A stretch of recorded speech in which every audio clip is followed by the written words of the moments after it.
As I read the narratives of my strengths, I find myself questioning their origins. Were they innate qualities I possessed from birth, or have they been forged through my life experiences, both uplifting and challenging?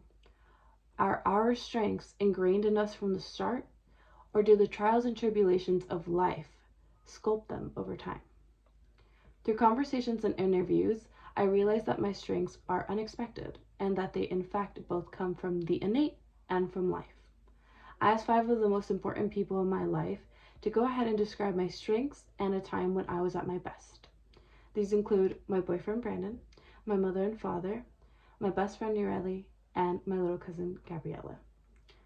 I noticed with these interviews that there is a pattern in the best qualities and strengths. This pattern includes mental strength, kindness, and protectiveness. I also realized that who I am is an independent woman who is at my best when I am helping others. I will use these patterns and what I have learned of who I am to promote myself in the workplace and create conflict resolution between a team that I am given. But let's go ahead and focus on the patterns that I have. The first one, mental strength. The first person to go ahead and talk about this was in fact my mother, which I did interview her first. My mother stated, "When you got sick, it was awful. You were truly no longer here. But with your strengths, you were able to pull yourself out of that state of mind. You are strong and you love yourself and loved everybody else enough to get better." In 2021, I got mentally sick. I was extremely depressed and anxious. But thankfully, with the grace of God, my family, the support team around me, and as my mother mentioned, my state of mind, I got better and I was able to pull myself out of there. So I would like to see myself as someone who's mentally strong. Next, kindness. When I interviewed my boyfriend, he stated, "There was one time while we were working together, we both work at the YMCA, that I came downstairs to talk to you and you were helping an old lady sign up for a membership. You were so kind and smiley, and I overheard you got them a free membership by letting them know about the insurance paid memberships. That was so sweet, and I could tell the lady was relieved and happy about it." I currently work at the YMCA where I do a lot of issues with people, memberships, stuff like that. I am mainly membership field, so I deal with a bunch of other people. But I would like to mention that with my kindness and with my mental strength, I have a visual aid, which is this picture right here, kind of broken. This picture is of my mother and I when I was younger, which at the core, she is the reason for my strength in my mind and my kindness. She is one of the reasons for who I am. Actually, the main reason. She's always been there and she's taught me to be strong. Let's go on to the final pattern, protectiveness. When I interviewed Ureli, my best friend, she said, and I stated, "You are crazy, dude, but your craziness could also be called protectiveness, which is a strength. You are so kind and compassionate too. You know what we've been through, and you're always there for me when I need you." She did mention a specific story, but it's personal to her. But just to give a little overview, it was basically a time where she was completely alone, and I dropped everything to be with her.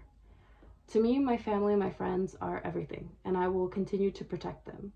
So if I ever have a new form of family without no workforce or anything, I will be protective of them too. But through these patterns, I realized who I was, which, as I mentioned, is an independent woman who is best when I'm helping others. I'm independent because when I set myself up for something, I complete it. I reach my goals no matter what it takes. When I'm helping people, I use 2 of our course concepts. I remove emotional fallacies and I use emotional intelligence.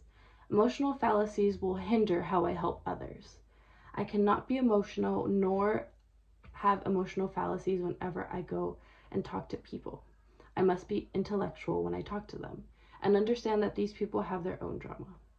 In chapter 8, it states, "We define emotions as our body's response and our interpretation of internal and external triggers that can either help or hinder our goals.